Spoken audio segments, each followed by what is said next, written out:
What do you fear? Are your fears at bay? And are there any decisions that you make on a daily basis that are consciously or unconsciously driven by fear?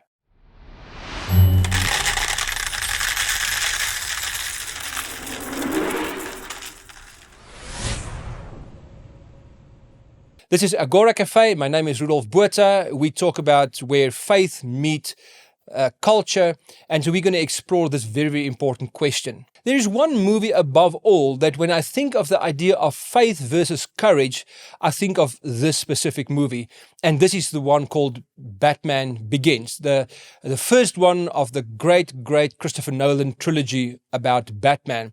And I really think that Christopher Nolan has done something quite spectacular, unparalleled, I think, when it comes to superhero movies. He really put the whole character and story of Batman on a new level of sophistication in all three of these movies. And actually, we're going to do something about one of each of these movies. So in Batman Begins, fear is a very central and important topic. You hear the language of fear versus courage the whole time.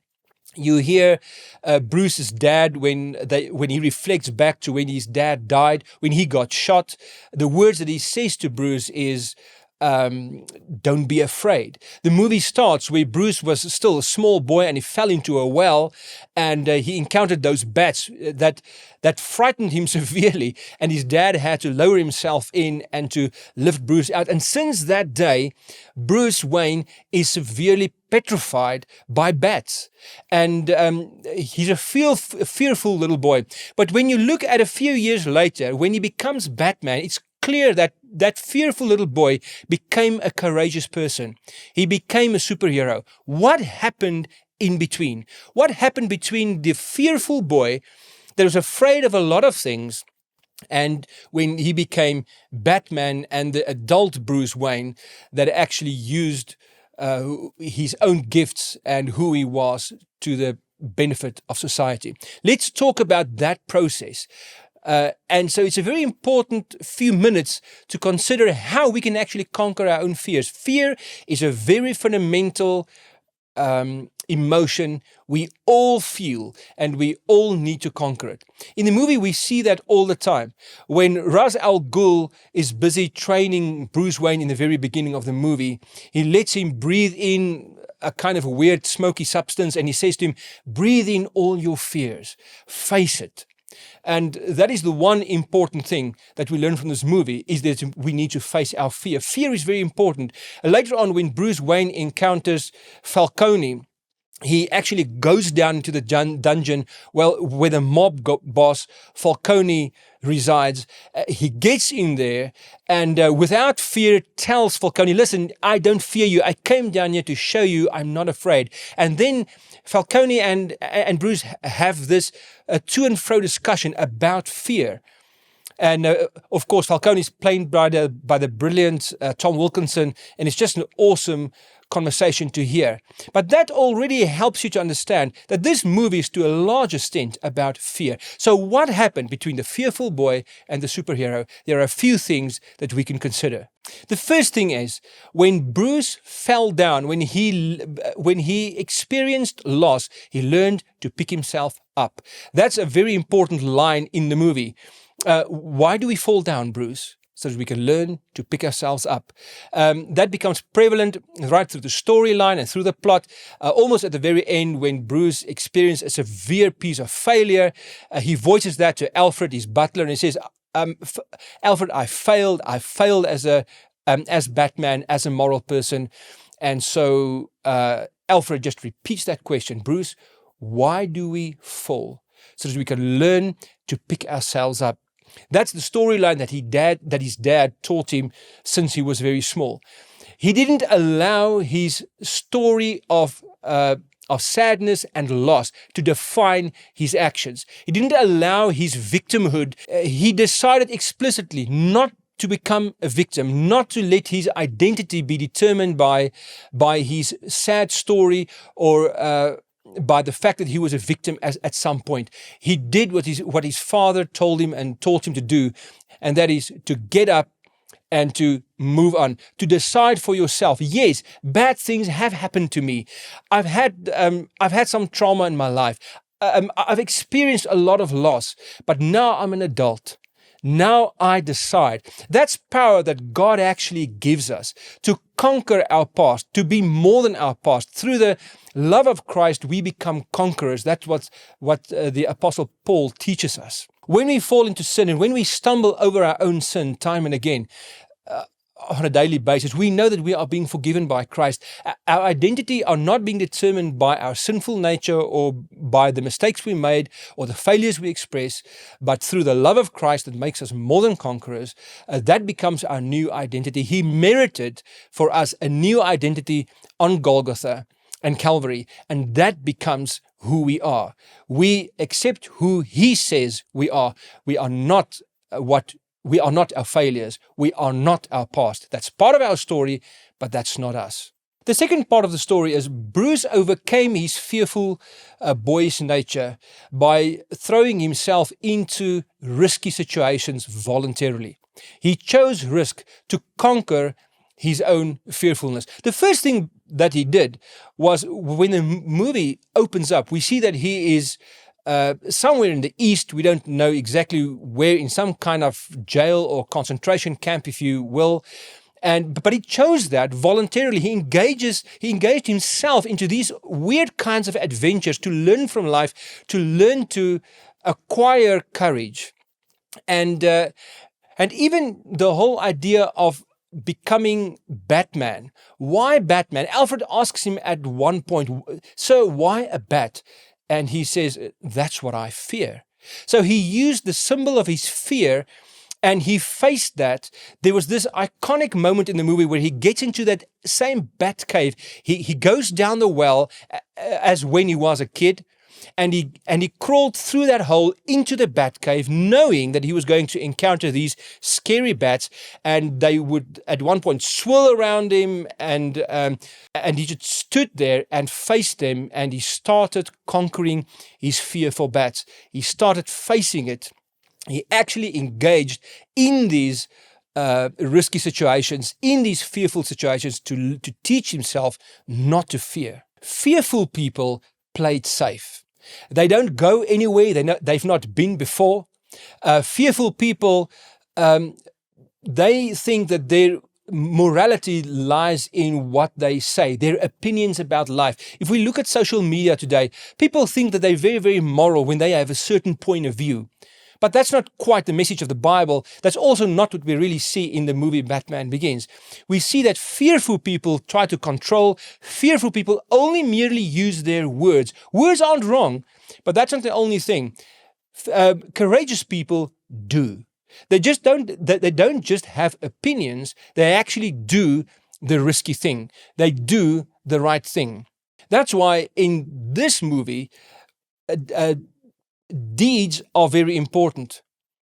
At one point, Rachel confronts Bruce with his two girlfriends, one on each arm, and she tells him, he tells her, "Rachel, inside, I'm really more." And then she reacts with the words, "It's not what's inside that defines you, Bruce. It's actually what you do." And then he repeats that near the end of the movie, where they encounter each other again, but this time he as Batman, and she doesn't know who he is. And she asks him, "Who are you?" And he just reacts with the words, "It's not inside. What's inside me that defines me. It's what I do." And then she recognizes that this is Bruce. So therefore, the deeds of Batman are very important. It's what you do that defines you, not what's inside. Now, I need to state at this point, that does not mean that we are being saved as Christians by what we do. Quite on the contrary, we are being saved through faith and grace, plus and minus absolutely no deed at all. But deeds give expression to our faith. And in that sense, our deeds define us. And that's why it's very important for Bruce. He throws himself into a risky situation voluntarily in order to teach himself not to be controlled by fear. Not only that, but thirdly, he trained for a courageous life. It's an easy thing in theory to say, "Oh, okay, I'm going to do a lot of irresponsible things now. and I'm going to do a lot of things that help me conquer my fear, and you can just as easily lose your life because you do something stupid. That's quite interesting. We see that Bruce takes a lot of risks as Batman, but he also trains himself. He's being trained by Ra's al Ghul from the beginning. He do all these press-ups all the time, right through the movie. And we also see that he gets equipment. He goes to Lucius Fox at Wayne Enterprises, and he challenges Lucius to put some equipment to his use, and he learns to use that. And that's an important thing, because it's not about being irresponsible. Courage does not mean to be irresponsible. It means to train yourself to become more courageous and to be courageous in a responsible manner. We see that with the ancient philosopher Aristotle, who was a philosopher of virtue. He used to position himself morally between two opposite poles. He would, for instance, when it comes to courage, he would say that there are two bad things not to be or not to do. On the one hand, we cannot be irresponsible. That's not good. That's bad. On the other hand, we should not be cowards. We should not engage in cowardice. But the reasonable mean, the reasonable middle ground is courage. That's the thing. So the definition of courage for Aristotle was not just do any kind of stupid thing and put your life at risk. It was not being irresponsible, but it is also the antidote to be cowardice or to express cowardice. It's to do the reasonable thing. Just a few years before Aristotle, the philosopher Socrates also said that too little safety kills the body. In other words, you need to do enough to protect your body. But he says, but too much safety kills the soul. And that really helps us to understand the life of Jesus. Jesus came to take extreme risk, to give his life to a world that would not necessarily all react in a positive manner towards the sacrifice that he made. The same with Paul. He took some huge risks. And when Jesus called his disciples, he just says, come and follow me. And then he drags them all over Palestine and even outside to such risky places where a normal good Jew would not like to go, like the areas of Tyrus and Caesarea Philippi and the piece of land on the other side of the Jordan. But his disciples need to have learned that to follow Christ means to take some risk. And in the Bible doesn't really mention the word courage. It does mention the word faith, though. The biblical way of looking at courage is to have faith, to trust God in every situation, to trust Him with your life, to trust Him in terms of the mission that you need to encounter in, and to trust Him in terms of the risks that you need to take in order to help people. So it's not merely enough to try to be courageous. You need to put yourself into a training program to actually become courageous. Trying is not enough. You have to do training. If I would tell a lot of friends of mine, I jog a little, but not that much. If I were to tell them, listen, I'm going to run a marathon, they would either laugh or cry or try to determine, not to do that because I'm not fit enough to do that. But I can respond by saying, listen, guys, but you don't understand how hard I'm going to try. I'm going to really, really try. And they would still say, Rudolph, it's not going to be enough. What do I need to do? I can try as hard as I can, but I'm only going to fall and get hurt.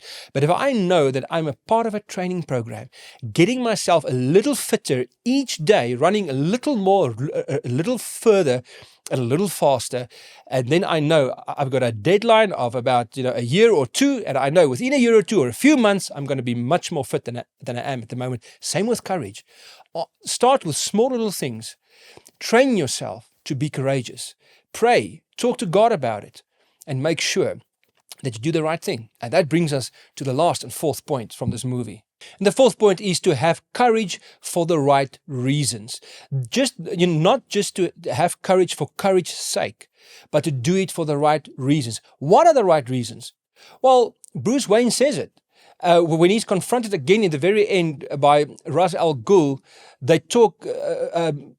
Ra's al Ghul just wants to destroy Gotham. He just believes that the whole world is corrupt, and the only way to save Gotham is to kill everybody and to destroy the city and start again from scratch. To which Bruce replies, "Listen, give me some time. I'm trying. There are still good people here." And so Bruce pleaded for the people of Gotham City. He wanted to let the city benefit from his courage. It almost sounds very much like Abraham pleading with God for the lives of the people of Sodom and Gomorrah. Lord, if there are 50 people that are good, save the place. Even if there are only 40 or 30, up until 10. So he pleads, give us some time. There is still space. He wants to let the people benefit from his heroism and from his courage. Whereas Ra's al Ghul see criminals and so-called bad people very simply. The criminal is not complicated, he says. So he sketches people that do bad things as one-dimensional and easy to understand, but it's not always that true. When you look at some of your opponents from afar, they look very simple-minded and very silly and very stupid and perhaps very, very evil. But like Shrek said, ogres are like onions. They have layers. And so do our opponents. If we sometimes look at them and we actually encounter them, we can show empathy and we can help them change for the better. Some of our opponents, that's the whole thing of the Christian faith, is that our opponents can become our friends. Our enemies can become our allies. That's what happens when people find Christ. We can also find reconciliation. We can find peace. But that's not the way Ra's al Ghul saw it. But that's the way that Bruce Wayne saw it. He wanted to be courageous, but for the right reasons. He wanted to help people. No wonder that in the Bible, apparently, I haven't counted, but apparently the command not to fear is the most given command in the Bible. Because that's important, because I think fear paralyzes. It makes us not do the things that we're supposed to do. It makes us live unfulfilled and unpeaceful lives very frequently because we don't encounter the faith to actually do what we need to do. If we don't do it, God forgives us. We find ourselves within the sphere of His grace, but we need to do the right thing if we say that we have the faith to do it. So what scares you? What keeps you from your road? Again, like in all the other videos, I would love to hear what you think. And if you would like to subscribe to this channel, I would really, really appreciate that. And I hope that you have a fearless life until next time. And fearless, but by that I don't mean you're not going to feel fear, but that fear would never paralyze you to do the right thing. So until next time.